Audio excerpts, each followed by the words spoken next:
Oh, hi everybody, it's Ezra Levant here. I'm at the Rebel World headquarters in an undisclosed location in the greater Toronto area. It's a pleasure to be with you as I am 3 weekdays at noon. My colleagues David Menzies and Sheila Gunn-Reid hold the fort the other 2 days. We call this live stream The Daily.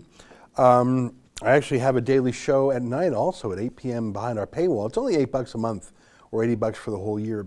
I like to think it's a great show. Of course I do. I mean, it's called the Ezra Levant Show. But we do a lot of produced stuff. I do a long monologue, and then we interview an interesting guest, and then we read my hate mail. So that's every night at 8 p.m. Eastern. And it's $80 a year if you pay the whole year in advance. And that's Canadian mini bucks, by the way. But I do love these daily live shows because they're free-flowing. I get to indulge whatever eccentric ideas pop into my head. And most importantly, because they offer a live viewer feedback device called Super Chats.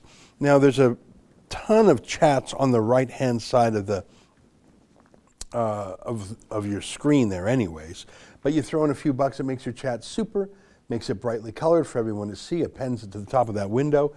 And we make a point of reading them all because we actually get 70% of the revenues from YouTube, which is great because YouTube, of course, really demonetizes us. I just want to tell you that I don't always read the Super Chats immediately. Sometimes I wait and read a batch of them at once. I got a lot of things I want to tell you about today. It's a big, if you know what, it's so busy these days. It's unbelievably busy. We're doing news across Canada. We're doing news in America. We're doing news in Australia. And literally half an hour ago, we received the signed contract of our new on-the-ground talent in the United Kingdom. So we're back, baby. Yeah, baby. I just watched Austin Powers with the kids the other day, and so I've got that British accent in my head from Mike Myers. So I'm excited that we're back in the UK again. Which is good because I can't travel back and forth there because of the quarantine rules. I used to go to the UK at least once a month, especially to cover Tommy Robinson's travails. But we sent 2 of our journalists down to cover the Trump rally in Traverse City, Michigan a few weeks ago. And we had a legal opinion in advance that was exempt travel. Journalism, believe it or not, being deemed an essential service, and the cross-border travel part of their everyday work. So we actually commissioned a legal opinion in advance that our 2 guys would not have to be quarantined, because covering a Trump rally is pretty exciting, but it's not worth taking 2 weeks off work. So we had the legal opinion in hand. We sent the guys down. They did a bunch of fun reports from the rally. They literally were in Michigan for a day. They come back to the Canadian border, and the cop, the border agent, says, no. You guys have to quarantine for 2 weeks. And they said, well, no, actually, here's our lawyer's letter, here's this, here's that. No, quarantine, go home right now, and if you don't quarantine, serious legal consequences. Well, we're not scofflaws. We do scoff at the law, but we follow it, and if we don't like it, we challenge it. So we challenged not the law itself, but the application of the law, because one of the 2 fellas that was quarantined was our head of video. Very important, he's in charge of all the videos around here, which is sort of what we do. And so we engaged what we called a judicial review of the border agent. So what that border agent was doing was making a little on-the-spot judgment that our people couldn't go back to work, even though we believe the law says we can. So we hired a lawyer and took that border agent's ruling to the Federal Court of Canada. And we had a trial. Our head of video stayed at home in quarantine. We just had the lawyer there. And of course, the quarantine was only 14 days long, so it took us, 10 days to have the hearing and have the ruling. So by the time the ruling came out, we only had 4 more days of quarantine. And we did not succeed. Now, we could have appealed, but really, what's the point? But the judge, can you put the ruling up on the screen? So I just want to show you the ruling. You can find it online. So you can see the ruling came out November 12th. Mr. Justice Little, Efrain Oswaldo Flores Monsanto, that's our head of video. I love that name. I love seeing that name. And he was suing, in a manner of speaking, the Minister of Health and the Minister of Public Safety and Health Emergency Preparedness. Now, this is the court case. I'm not going to read it to you, but it is 40 pages long. Am I right? Is I think 40 pages long? Scroll right to the end. I want to see how many pages. This is a meaty, meaty ruling. So I'll say this. I disagree with Judge Little, but I can't say he was thoughtless or careless. I can't say he gave it short shrift.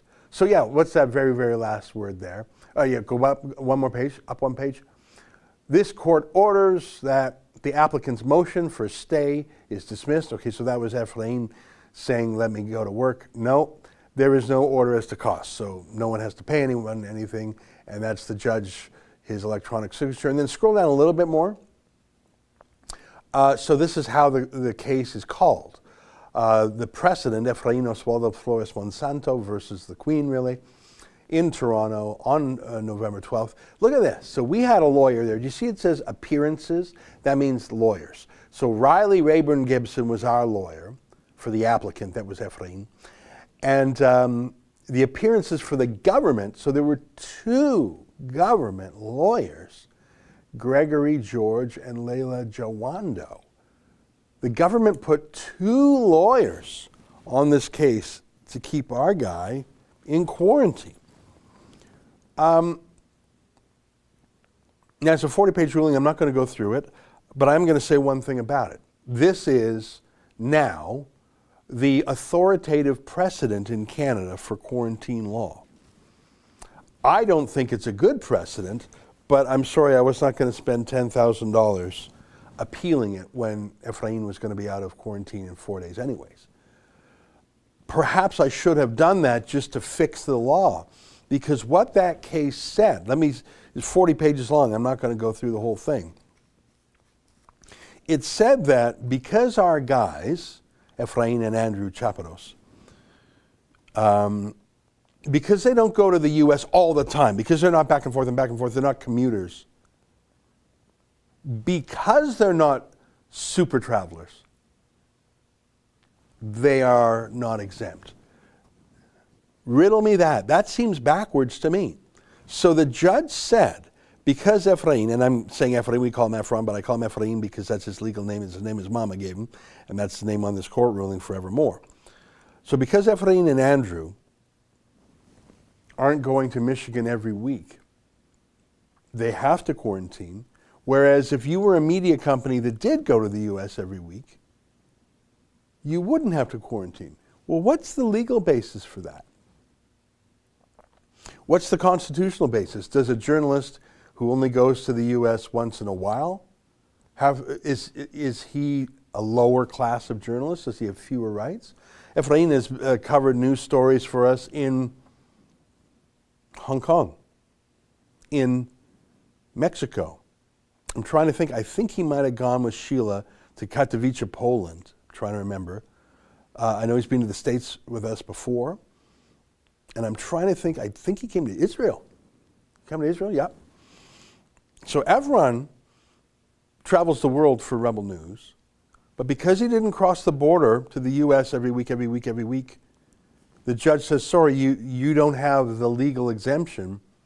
You have to quarantine. Well, how is Efron less of a journalist than a CBC reporter who crosses every week? Like, legally, why is our journalist a lower class in terms of legal rights? I don't get it. And what's the legal rationale there? And second of all, what's the health rationale? I mean, I think the hype is overhyped on the cough, on the Rona. But it would just seem to be common sense to me that if you're flying every week, you're on a plane a lot more, you're in the States a lot more. Again, I don't want to be a paranoid panic monger. I think there's too much paranoia out there. I think if you're under 70, there is nominal risk here. If you're over 70, if you're over 80, over 90, if you have underlying problems, yeah, don't go to the States every week. But if you're, in your 20s, you're healthy, you go into what's like, medically speaking though, if you're going every week, aren't you more of a spreader or at risk than someone who goes once a year? It doesn't make sense legally, it doesn't make sense medically. So I think this ruling is a disappointment. I think the judge is wrong. But if I really felt that very strongly, I guess I could have taken 10 grand and appealed. But that money comes from our viewers, and I would much rather spend that on positive and constructive things rather than chasing a point of principle in court when Ephraim was going to be out of quarantine of 4 days. Why am I telling you this? There's a few reasons. But first I want to give you just a touch more context, and then I'll tell you what I think is important. The National Post did a story about this. Can we put that on the screen for a second? By the way, I see your super chats. I promise I will read them. I see Sandy Poklar. Thank you for that. And Justin Beaver, I will get back to that, I promise you. So this is a story in the National Post. Rebel News employee loses court bid to halt quarantine order after covering Michigan Trump event. The Rebel employee's statements that he takes appropriate precautions are not sufficient in the context to show that he is not at risk to spread the virus. So that's a quote from the ruling. Let me just read the first line. A journalist for sorry, a journalist for far right. I'm sorry. Oh, okay. So I just had the giggles. A journalist for far-right news site Rebel. All right, let me try again. A journalist for far-right news site Rebel News has lost a court challenge to the quarantine order he faced after crossing the border to cover one of President Donald Trump's campaign events. It was a rare legal test of the cabinet order that largely closed the Canada-U.S. frontier 8 months ago. Okay, stop right there. So that far-right is what I'm laughing. That's so lame. It's got nothing to do with the story. It's obviously false. To see that in the National Post, which is also called far right, is embarrassing, really cringe. I wouldn't be surprised if the journalist did not write that, and that was added by the conservatives in name only who edit that newspaper. It's very sad. And it's doubly ironic, consider the struggle sessions that the National Post has had to try and get rid of their star columnist, Rex Murphy. I mean, just a few months ago, they convened a town hall meeting, and the majority of the reporters at the National Post voted to fire Rex Murphy because he was far right or whatever. So you've got a newspaper at war with itself, a newspaper, a self-loathing conservative newspaper, and all these leftist millennial know-nothings trying to get rid of, really there's only two columnists worth reading there, am I right? There's Rex Murphy and Conrad Black. Am I missing anyone? So you've got all these know-nothing, no-name, churn them out, assembly line, leftist, woke, millennial journalists or Gen Z journalists from Ryerson. I got my degree in gender and peace studies from Ryerson, so I think Rex Murphy shouldn't be allowed to talk. So that's the National Post that's calling us far right. Maybe it was meant as a compliment. I mean, Rex Murphy and Conrad Black, both of them far right, are the best things about the National Post. They're hated by their own staff. Their own staff is trying to get rid of them. They're unionizing. They're trying to cancel culture their star columnists. It is a shitty newspaper other than Rex Murphy and Conrad Black. I'm sorry. We've got the website cancelthepost.com. Is there anyone other than Justin Trudeau who actually pays for that thing? I'm sorry. Sorry to be mean. Where's the lie? Where's the lie? So maybe it was actually a compliment calling us far right. Anyways, but you saw that last line I read. Can you put that back up on the screen just for 1 second? So they call us far right, which is a laugh. Okay, we've laughed about it for a minute. But look at that second line. Is a rare legal test. That's true. I think we're the only people in the country who have tested the quarantine law. Rare legal test of the cabinet order that largely closed the Canada-U.S. frontier 8 months ago. I'm not going to read any more of the story. It's actually a fairly accurate report other than that first part. Now, can you pull up the CBC story on this subject today? Because you saw that line there. It's really shut down travel. But look at this. This is just, was it this morning this was posted? Yeah, I think this went up before I am. Majority of travelers entering Canada during COVID-19 given okay to not quarantine. Experts say routine COVID-19 testing of millions of essential workers crossing border would mitigate risks. Okay, so hang on. The far-right National Post, or whatever you want to call it, the woke, let's fire our star journalists, National Post, just said that travel is being really locked down. But the state broadcaster here says that millions of people get exemptions. Let's read a little bit from the state broadcaster. More than 5 million arrivals into Canada have been allowed to skip the 14-day quarantine requirement put in place when the country closed its borders to non-essential travel in late March. The data compiled by the CBSA, the request of CBC News, shows that's nice that they're working for the CBC. Shows that more than 80% of the 6.5 million total arrivals to Canada were exempt. The arrival numbers include repeat entries by the same person.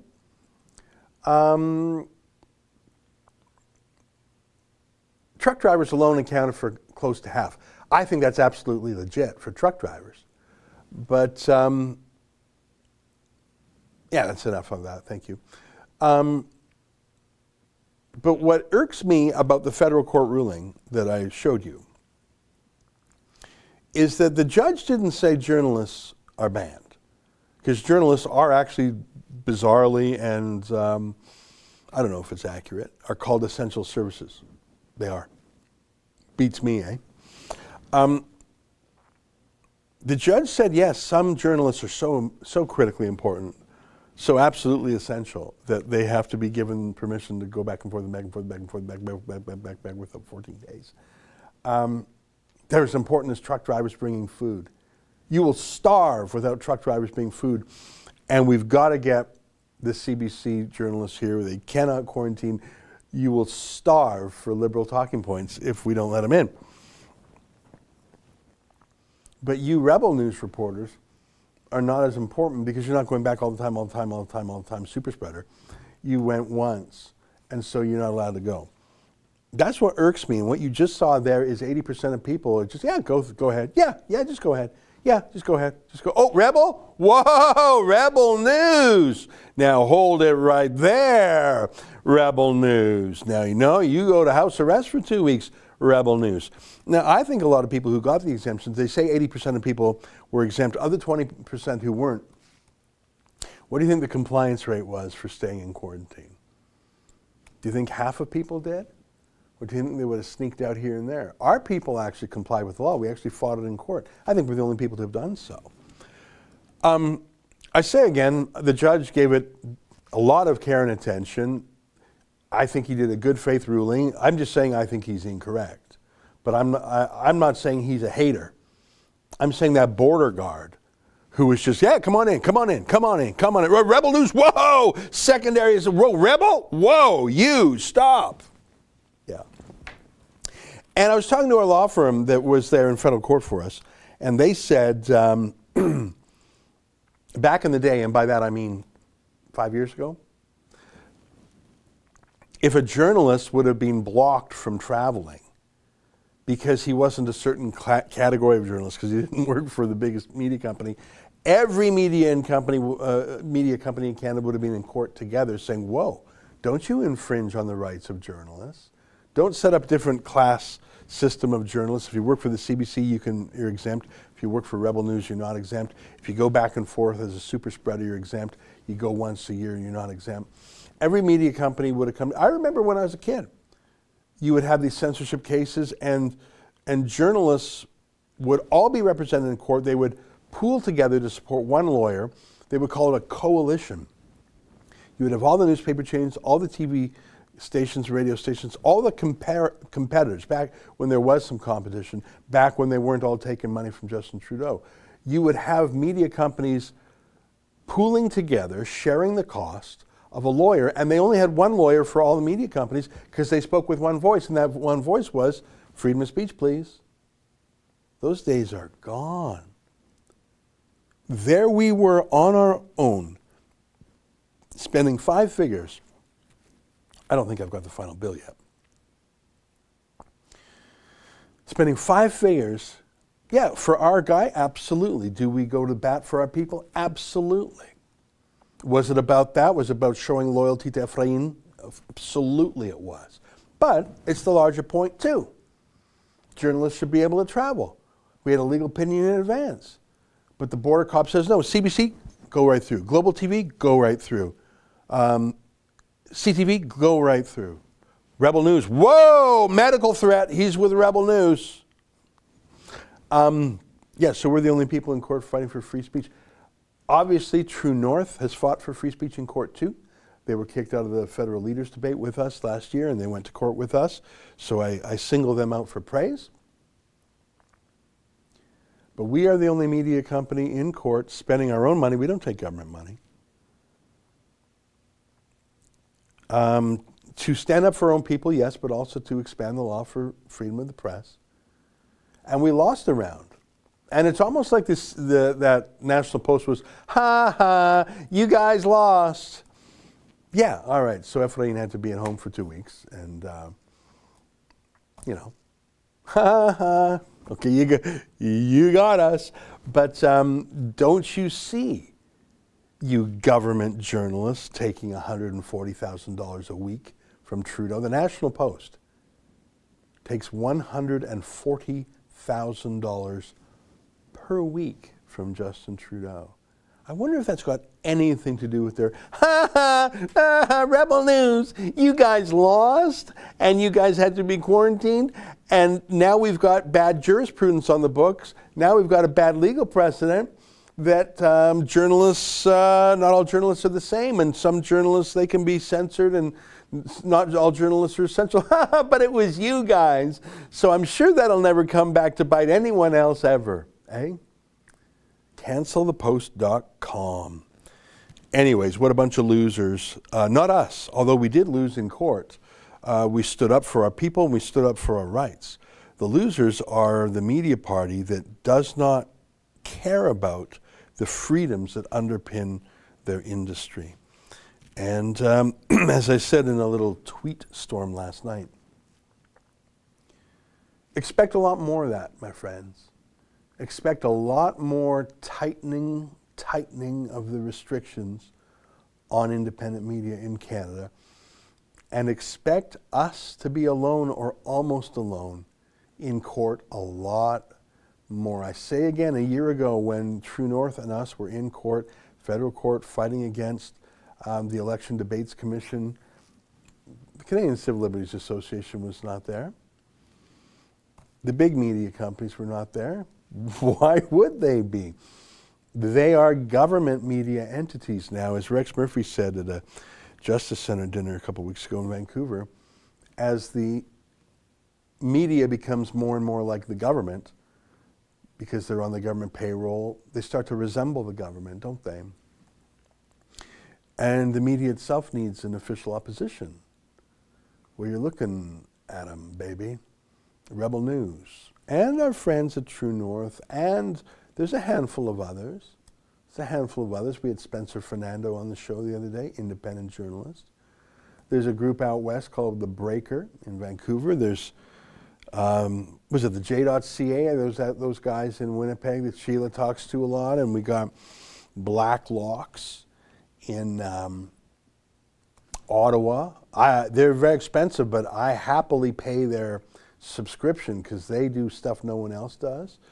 The Independent Press Gallery, of which Candace Malcolm is the boss, she says there's 50 members of the Independent Press Gallery. So not all hope is lost. But I got to tell you, out of those 50, who's got the dough to fight the man? Thank God our crowdfunding works. Thank God our viewers and patrons and supporters and helper-outers and super chatters help. But litigation is our second largest expense, more than rent, more than security. It goes salaries, litigation, security, rent. Can you believe it? Shouldn't be that way in a free country. Journalists should not have to spend, what, $100,000 a year on security to protect their people? It shouldn't happen. Journalists shouldn't have to be fighting for freedom in court against the government all the time. Shouldn't happen. But that's where it is, and you know what? I'm ready to fight. Are you? Are you ready to fight? That's what we do here. All right, let's get to the super chats. I'm sorry I rambled. Look at that, 25-minute breath. I did that all in one breath, by the way. That was one blah, blah, blah, blah, blah, blah. That's how we roll here. That's how we roll. Mark, $5. In an area that doesn't have a mask mandate, a Costco greeter put my mask-exempt friend in danger by sicking the mob on her. Is Costco above the law? Mark, I've received an enormous number of emails over the last week about Costco.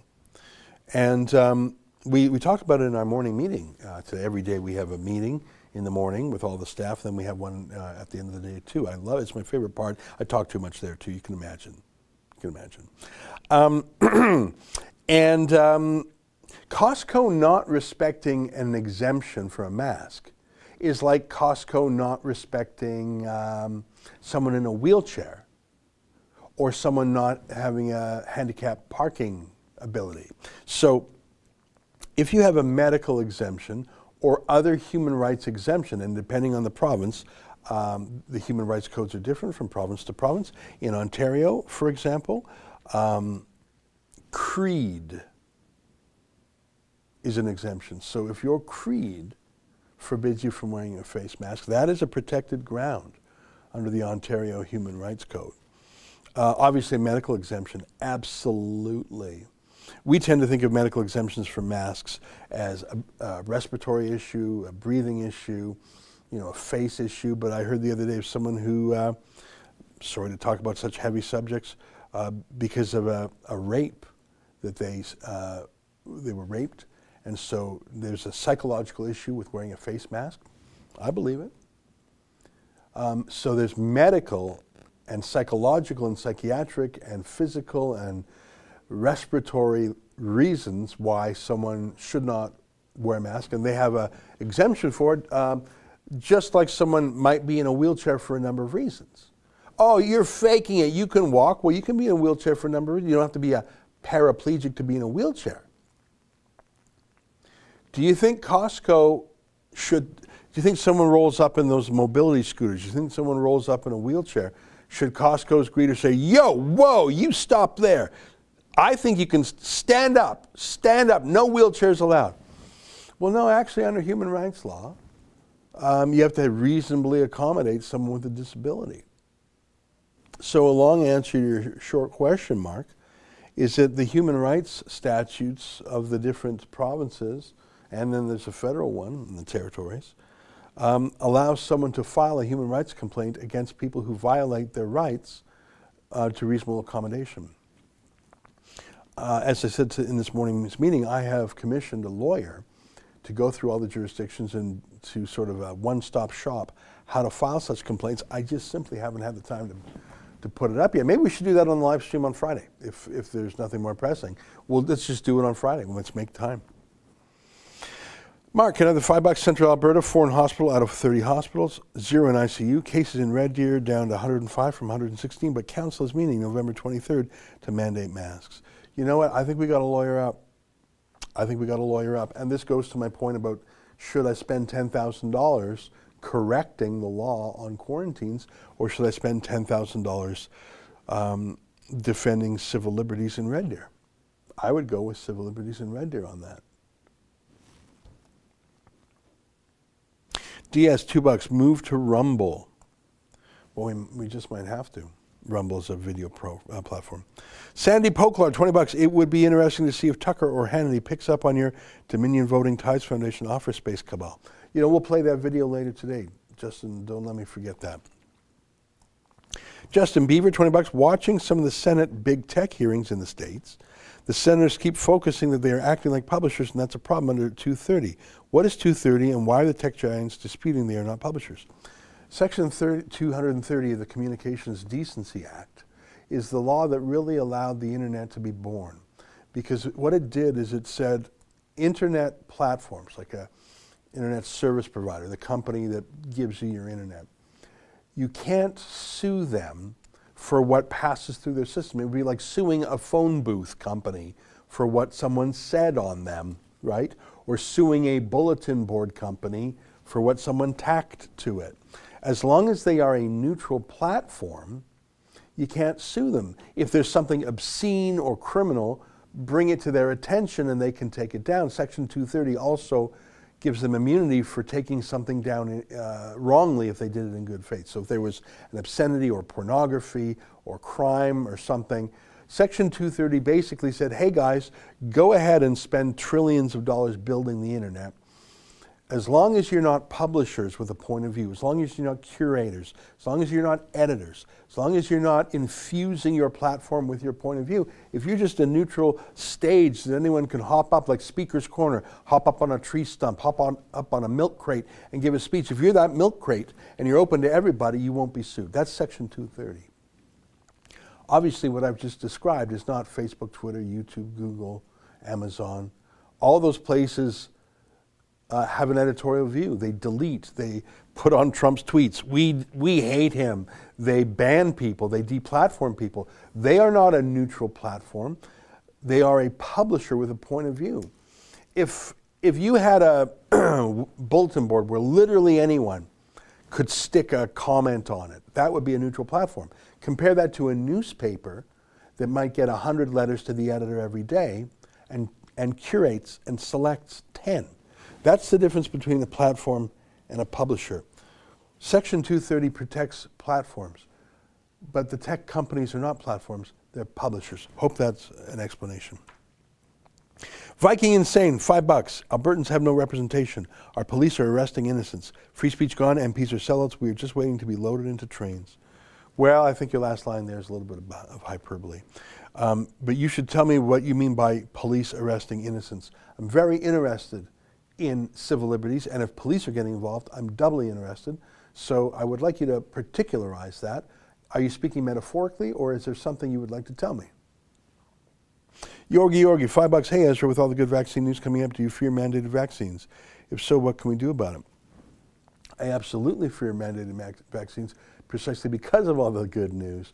To rush a vaccine to market, which is obviously hastily being done, obviously, this will be mandatory in many jurisdictions, and it'll be effectively mandatory in many more, as in, sure, you don't have to take the vaccine, but then you're in quarantine forever. Then you can't go to restaurants. Then you can't get on planes. Then you can't go to jobs. Then you can't go to Costco.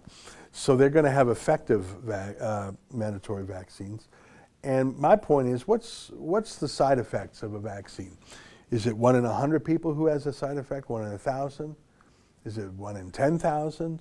Because I know epidemiologically, statistically, actuarially, in this entire mighty country of ours, 37 million people, unless the stats have changed in the last few weeks, a grand total of 1 person under age 20 died from the virus. And there's about 10 million Canadians in that age cohort. But let's say the news has changed. Let's say a second person has died. All right. So 2 out of 10 million. So that's your risk if you're under 20 for getting the bug, for dying from coronavirus, 2 in 10 million. You telling me the vaccine's safer than that? Why would you give the vaccine to kids? If the side effects, have we tested the side effects on kids? These vaccine tests, they generally test them on adults. Have they tested them on kids yet? If not, they're basically saying, okay, test it on your kids. And if so, what happened? I'd like to learn more. And why are you testing it on kids if really this is a disease of the very old? I've got a lot of questions there. I'm quite worried about it, actually. Jackalot, $20 recently been told by Costco Aurelia they will no longer accept my mask exemption. Now have to wear a face shield as of Monday. Do you have any input on this? Thanks for everything you do to keep us accurately informed. I think I went on this at some length. I think I better get that mask exemption Costco thing going. Dr. $5 amazing how far-right uses a smear nowadays, probably because leftists made other terms like fascist, Nazi, and racist practically meaningless. Well, the reason I laughed so hard is because it was completely ad hominem, but completely a red herring. Where that story was about quarantine law. And if you think that Efrain Flores, Oswaldo Monsanto, sorry, I might have got those out of order. If you think he's far right or racist, you just might be a liberal. You just might be a National Post Red Guard. Go back to firing Rex Murphy. Leave my people alone. Far right. That was so lame. But in defense of the journalist Tom Blackwell, I bet that was put in there by the National Post editors. I think I saw that Matt Gurney. Can you go to Matt Gurney's Twitter feed? Those are words I don't say very often. Matt Gurney was the Red Guard struggle session chair over there. How dumb, how illiberal, how compliant, how cowardly. Matt Gurney was the comment section editor or whatever over there who hosted this struggle session. Yeah, and scroll down a little bit. He has some, I really actually don't care, but I just want to get it right. He announced recently that he's no longer the editor of the editorial. I don't even know. I mean, it's not even worth looking. I don't even really care. But the head of the struggle session, the chief inquisitor, the idiot who pulled together his whole staff to take a run at his star columnist, he's out as the comment editor of the National Post. I just wanted to get his exact wording to make sure I got that accurate. But what a loser. And they're calling me far right. That's what you call your star columnist, so I'm going to take it as praise, you idiots. Jim Rat, $2. I think 10K is a good investment to boost Rebel News. Well, you know, let's say I was just talking to one of our Fight the Fine, our Fight the Fines projects. There's a case that's going to cost $100,000. All right. It's an important case. But what if I said we could take 10 cases for 10 grand each? What should we do? We don't have unlimited money. We don't have unlimited time. We don't have unlimited resources, talent, bandwidth, whatever you want to call it. What would you do? Take one important case for 100 grand, or take 10 cases that are not quite as spectacular, but get a momentum, help people who truly need it. Maybe there's no clear answer there. You probably need more details. I'm not going to share them here, but I made the decision I'd rather help 10 cases at 10 grand each than one case for 100 grand. And so you say 10 grand to boost Rebel News. Okay. Are there better ways to do that for 10 grand? I think yes. Now, I could be wrong. Mag's Australian squid, $7. How can they tell the difference between COVID and the flu, since COVID virus has never been isolated? You know, I don't know the, I mean, I've read things along those veins. I've seen reports that the reports of the regular flu are much down. I wonder if, flu cases in Canada, exceptionally low so far, public health.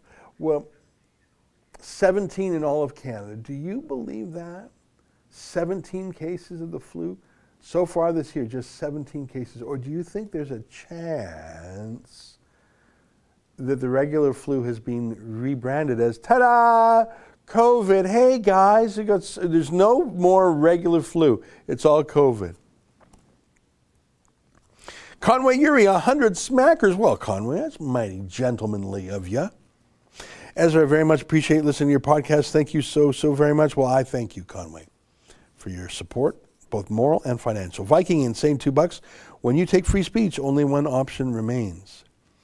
Yeah, well, that's why we're going to fight on that very hard, and we do. I think we fight for free speech more than any other entity in this country, with the possible exception of the Justice Center for Constitutional Freedoms. You know, I'm a donor to the left-wing Canadian Civil Liberties Association. I got a piece of mail from them the other day. I haven't even opened it. It's going to be some woke BS. They're not doing anything important. And I'm a donor. I don't know why I am. Unjust on Trudeau, $2. Apparently the flu has disappeared this year. Thank you. Just read that story. Justin, thanks for showing that. Jew-wee, $7. Do Toronto businesses have to honor mask exemptions even if they have a zero tolerance policy? The answer is yes. First of all, the bylaw specifically permits exemptions. The bylaw in Toronto also says you may not inquire about for proof of a medical exemption or any exemption. And finally, as I mentioned, the Ontario Human Rights Code, where you can sue a company, protects disability and creed, if I'm not mistaken. I don't have it in front of me, but I think that's right. Bruno Possum, $5. What about in the workplace? Apparently the MOL made it a mandatory PPE. I've seen that. I don't want to give legal advice here. I had a lawyer do up a worksheet on this, so I don't want to give legal advice. But there is a concept of reasonable accommodation. William Wallace, £2. Thanks, mate. Susan Dahmer, $5. Freedom March in Cornwall, Ontario, Saturday, 21st November at noon. Pastor Henry Hildebrand may be there speaking. I like him. Tanya Bebb, $7. In BC, Costco says if you can't wear a mask, you must wear a face shield. As you can see, a lot of people are reporting that. Jewy 549, most police are great, but masked police aren't. Do we have any new police vids, or did we show them? We're all caught up on the police mask. Yeah, I think we're caught up. Justin Bieber, $25. Mouthwash kills virus in saliva, according to CTV. Wonder if that will be tabled as misinformation to protect public from abuse. Yeah, I mean, who knows? It rings true to me. I mean, I think it's got those little chemicals that destroy bad things in your mouth, right? That's what mouthwash does, I think, one of the things it does. Unjust on Trudeau, $5. No, they have not tested the vaccines on kids. Vaccines should take minimum 4 years for proper testing. Less than 1 year is insane. Well, it's insane, in my view, if the risk to children is microscopically low. Other diseases disproportionately affect kids. And so the risk analysis is much different. Measles, mumps, rubella, chickenpox, whatever. Those affect kids. The COVID-19, look at all the stats. 3/4, 4/5 are over 80. In fact, the average age of death for a COVID mortality is older than the average life expectancy. It is a disease of 80 and 90-year-olds, mathematically speaking. I'll wait to see Justin Trudeau jab his beautiful kids first before I consider jabbing my own. JG, $5. Thanks for your content yesterday on Facebook. I shared the Senate hearings from yesterday on Facebook. I got slapped with a 30-day ban and they took down videos. I don't know what Senate hearings you're referring to, but it doesn't surprise me. That's what I mean about their publishers, not platforms. Ben Fraser, £5. YouTube have closed down my UNN in UK. I don't know what UNN means, mate, but I'm sorry you're shut down. Again, it goes to publisher versus platform. Damon the Damn, it's nice to see you again, $20. Hey, Ezra, I'm actually studying web development, and the utility of the internet is largely owned by universities and actual public entities in the USA. Facebook, Twitter is beyond a doubt a publisher, and I hope they're screwed. Well, listen, Donald Trump had 4 years to act on it. He didn't. Lisa Proust, hi Lisa, please say thank you to Keane. He is so brave. Well, he's in town, so we had a good hangout with him yesterday. It was great to see him. D, $5 twice. That's pretty friendly. I think I'm caught up. Am I caught up? I think I am. Okay, let's just take a check. It's 12:43. What did we cover? We covered the 5 million border crosses. We covered Monsanto versus the Queen. All right. We got some great things I want to go through. Since we just had Lisa Proust talk about Keane, why don't we show Keane's video? Let's take a look-see. Here's Keane yesterday. You've reached the offices of Dominion Voting Systems. Please leave a message and we will get back to you. Hi there. Would you be able to tell us why Dominion Voting gave so much money to Hillary Clinton? Would you be able to explain that to me? We know that Dominion Voting is Unit 360. and right next to them at 370 is Tides. And on this board, it's been removed, and we're wondering why that was removed. What That sort was of removed at the request of the tenant. So that was removed at the request of the why are you tenants. reporting? Why do you think they hired a police officer to come sort of scout around their building? Can I say anything, sir? Was it Dominion Voting or was it Tides that hired you? I'm not going to answer you, sir. That's a customer's priority. Ian Bexley for Rebel News, standing in Toronto outside of the headquarters of a business you've probably heard of, Dominion Voting Systems. Donald Trump has been tweeting about this company pretty much nonstop over the past few days after allegations of voter fraud arose, specifically coming out of Michigan. About 3,000 ballots were switched from Donald Trump to Joe Biden, leading to a 6,000 vote swing in one Michigan county. Now, Dominion Voting Systems has their hands over elections in tons of counties in the United States. They manage the elections in all of Georgia's 140-something counties, and they run elections also in Canada with the Conservative Party of Canada and also in New Brunswick. And it seems like, it's hard to keep track of actually, how many times allegations of voter fraud follow whenever they get involved in an election. It's a huge problem, but today we're here for a different reason. We've learned that they share not just an office building, but they share an office floor with Tides Canada. Now, Tides Canada is interested in meddling in politics within Canada and the United States. They will do whatever they can to stop any sort of resource development, even if it means getting involved in politics. It's a huge problem here in Canada and clearly in the United States.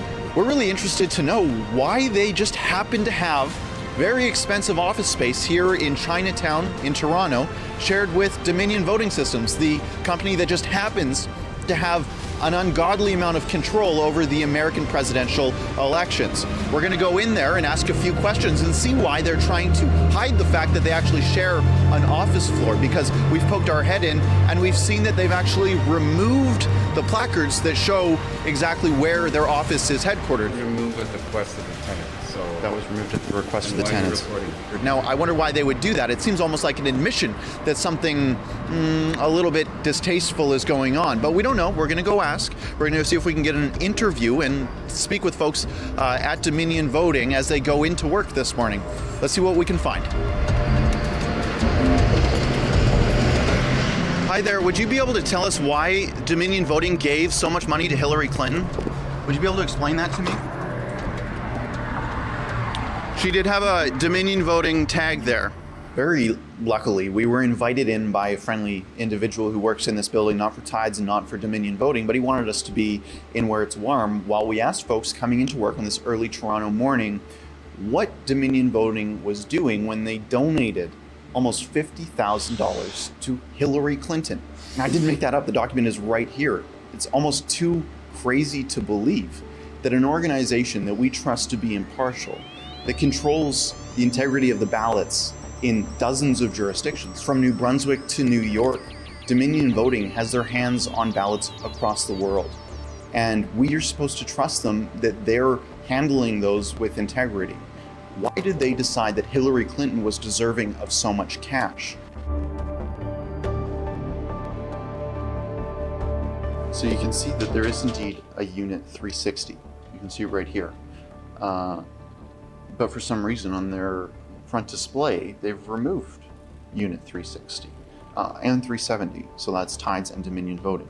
But somebody's here that's with you from Yeah. Dominion Voting, you can't be in. Could you tell us one thing though? We know that Dominion Voting is Unit 360, and right next to them at 370 is Tides. And on this board, it's been removed, and we're wondering why that was removed. What That sort was of removed at the request of the tenant. So that was removed at the request of the why are you tenants. reporting? Why are they afraid to know that they're sharing Stop asking office? questions. Please leave. Why do you think they're afraid to Please know? leave. Yeah, certainly we will. We're just wondering why Just they're. keep going. We're just wondering why they don't want people to know that Are they're you sharing not office listening to space. me? We're curious to know, and like millions of people are interested to know why they're hiding that they're sharing I have office no space. idea. I'm just a tenant. I'm just the building manager, right? Certainly. You're not supposed to be in here recording. Secondly, you're not wearing your mask, so Wasn't wearing my mask, so we're getting kicked out here.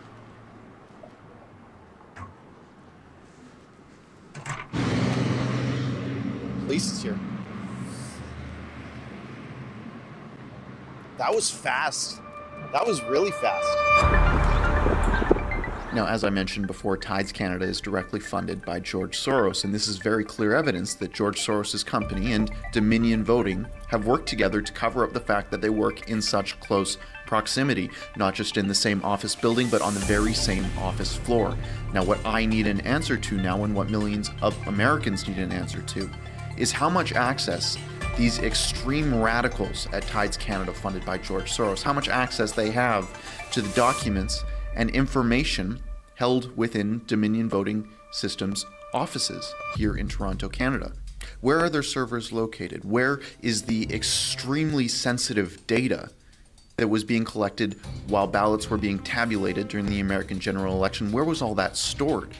Could it be compromised by people working in offices on the very same floor of the very same building here in Toronto? We don't know, because Dominion Voting Systems is being very secretive about this. And if history is anything to judge them by, they aren't trustworthy. Hey there, how are you? Go ahead. Would you be able to answer a quick question?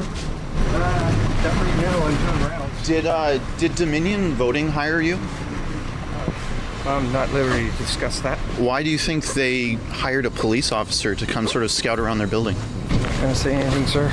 Was it Dominion Voting or was it Tides that hired you? I'm not going to answer you, sir. That's a customer's priority. It's a customer, so you're not here on duty. You're here because someone hired you. I'm not going to answer you, sir. Well, you just said customer. Who's the customer? I don't have to answer any questions. Maybe this is something that, like, I'm from Calgary, so we don't usually rent out our police officers. I'm wondering why. Well, maybe we do. I don't know. This is something new to me. I'm curious to know why, like, a business has hired a police officer. Well, you can contact our corporate affairs department. They can give you the rundown on that. So we've been here pretty much all day, and we got one interaction with someone who actually works for Dominion Voting, and they sort of scurried inside, and I'm not sure how they got away from us when they came out, because the sun is starting to set here now, and we still haven't gotten any answers. They seem very scared. They don't want to open up to the media to explain what's going on with whether it's, voter fraud or why they share an office with an eco-radical organization. I found it interesting, though, that when we were actually in there waiting where it was a little bit warm, the person said that this is an office building catered towards businesses that support sustainability. That's what she said. You can hear it right here. This green wall is kind of interesting. Are those real plants? Yeah, this is the famous Great Wall. Huh. So it attracts a lot of people to the building. Oh, yeah? Most of these companies are all about sustainability. So Most of this matches. Sorry, didn't hear you. Oh, sorry. Most of these companies are about sustainability. Gotcha. So it matches that sort of theme of being sustainable. Yeah. Pretty cool. It is absolutely real. Oh, wow. Yeah. That's not what I expect from a business that is controlling and has a lot of behind-the-scenes power in the United States presidential election. That's not what I expect for an organization that controls Canadian elections. Tides Canada, who shares an office floor, now we know for sure, with Dominion Voting Canada, has tried to influence Canadian elections many, many times. In fact, they give George Soros' money to even smaller organizations, so it's harder to trace it. There's been a ton of research done on this, and just somehow, this extreme organization happens to share an office floor with the organization who really had control over who becomes the next president of the United States and has control over many other elections that you might not even be aware of. This company, which has an ungodly amount of power, some might even say they might control who sits in the White House at the Resolute desk. Well, their slogan is accurate, reliable, and transparent. Today, we've proven they're anything but those three things. They're not accurate, they're not reliable, and they're opaque as hell. Shady at best. For Rebel News, outside of Dominion Voting Systems headquarters in Toronto, Canada, I'm Cian Bexty.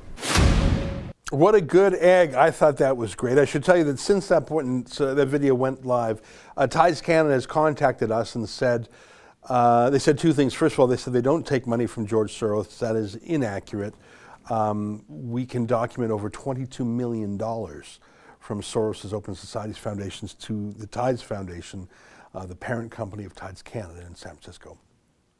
They say that while they did have an office in that building, they I've been working from home, and they ended their lease a year ago. So the overlap with Dominion Voting Systems does not continue to this day. But Kean's got a follow-up story that I think will be even more riveting than that one. I look forward to publishing it. Going to whip through some super chats. Dr. $5-10 with regards to chats. Have you considered also using another program in conjunction with YouTube super chats that won't take 30% that YouTube does? I hear Streamlabs is decent, probably others. I haven't considered it, but maybe I'll invite Justin to we're still contemplating it, Justin tells me in my ear. Ben Fraser, £5. UNN is a site on various platforms. Like yourself, they are your equivalent in the UK. All right, I'll take a look. Maybe I have seen them. Spear Thrower, £2. Seeing plans to put lithium in UK water. Not good. I don't know anything about that. Miss Becky, 11, $5 Australian. Wearing a mask now in South Australia. Feeling like I'm being suffocated. Love your work. Thanks. Well, Avi Yamini's just killing it down there. He's doing a great job. Los Gatos Massage and Cryotherapy, $5. Thank you for that. TY Queen, $5. Thanks for being the only good Canadian news channel. That's nice of you.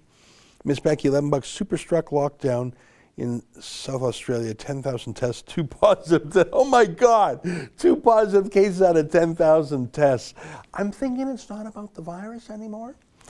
Libby T, $5. Pierre Poilievre has a petition out against Global Reset. It's on YouTube.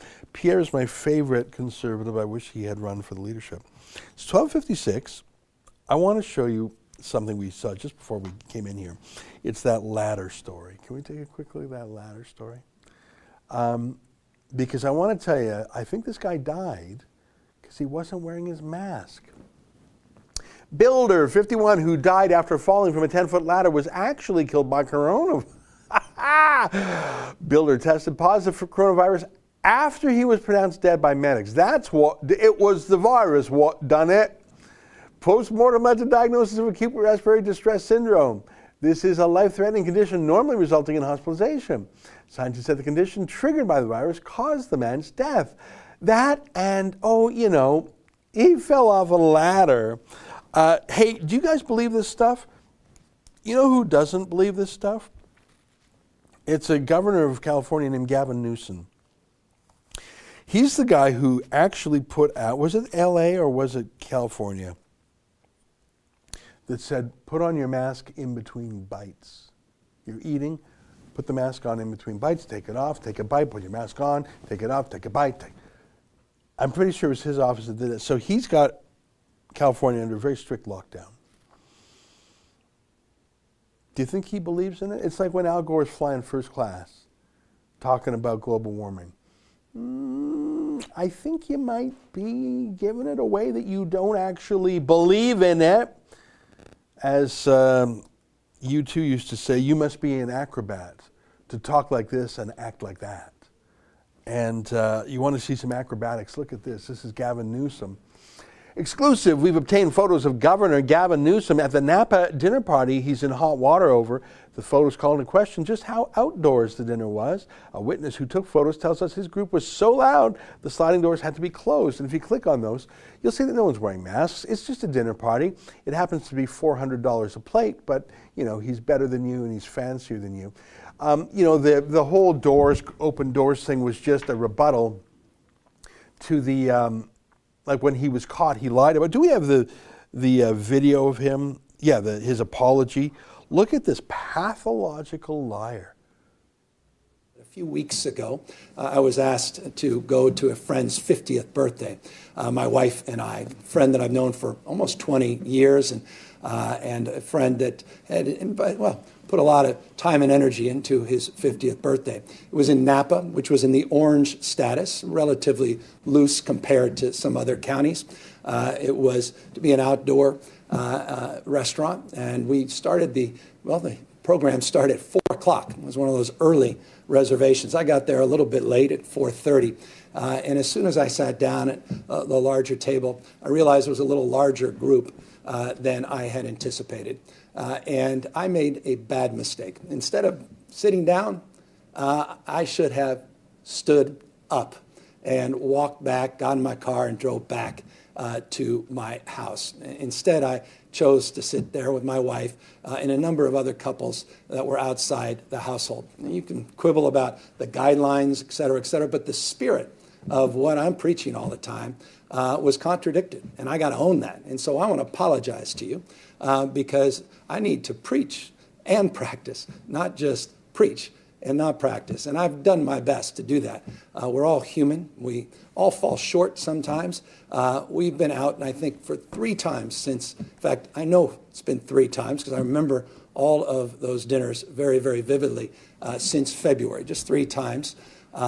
Twice with my wife, by myself, outdoors, and then this one occasion with a larger group. And there were just a few extra people there than the spirit of what I am promoting. And so if we're going to minimize mixing, you got to own up to that. So I just want folks to know that. Paid for our dinner, and we had an early dinner, but didn't matter. I shouldn't have been there. I should have turned back around. And so when that happens, you pay the price, but you also own the mistake, and you don't ever make it again. And you have my word on that. You know, you have my word on that coming from that sociopathic liar. I won't exactly take that to the bank. Do you think he believes what he's ordering other people to do? Do you think he believes that these lockdowns will fix things, that there's a great panicky danger out there? Do you think he believes masks and quarantines and social distancing? He obviously does not. He sounded like a schoolboy caught not having his homework done, trying out excuse after excuse. And imagine seeing that and still saying, yes, I will obey what this guy tells me to do because he so clearly knows what's best for me. If that super chat we had was accurate, that 10,000 tests in South Australia, only 2 cases, and you're locking down over that, this isn't about the virus anymore. This is about power. This is about maintaining a state of distress and emergency. And this is about getting the kind of control over people's lives that they always hoped they could do through the global warming hysteria. But this pandemic has been a godsend, and it's the reason they stole the election through their mail-in ballot. Oh, we can't go and vote in person, therefore we're going to have this massive mailed ballots that are actually just harvested votes by Democrats. Let me check the time. We're a little bit late. I'm just going to read a few super chats and say goodbye. Lisa Bruce, $2. Tory recently also mandated mask between bites. John Tory is perhaps, I want to say he's the dumbest. I think we got an idea here we're going to have a contest of the dumbest mayor in Canada. And I was really rooting for John Tory, but then I thought, well, what about Lisa Helps in Victoria? And then there's Don Iveson, and then there's just so many, that's a hell of a contest. Who is the dumbest mayor in Canada? What's your view? Lisa Bruce, again, experts say the more details, the bigger the lie. Yeah, you'll notice he didn't say the word sorry, did he? Well, my friends, it's 1:02 p.m. I'm going to say goodbye to you now. I got a lot of other work to do around here. We've got so much going on. Thank you for your support. Thanks for these amazing super chats. And my friends David and Sheila will be here tomorrow. I will be on again tonight at 8 p.m. Subscribe if you would like. Go to rebelnews.com and just click subscribe. And that's the show I do every night. All right, everybody, I'll say goodbye now. Do we have a dog video? Every time our friend Justin curates a dog video, I see it the same time you do. I have not seen these dog videos before.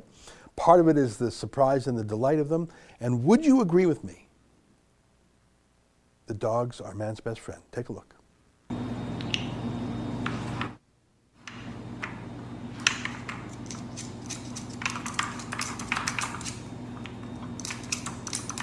순서대로 빼야지, 순서대로. 여기 다음에 여기야. 그렇지. 그다음 어디야? 그다음 여기. 그렇지. 그다음 어디야?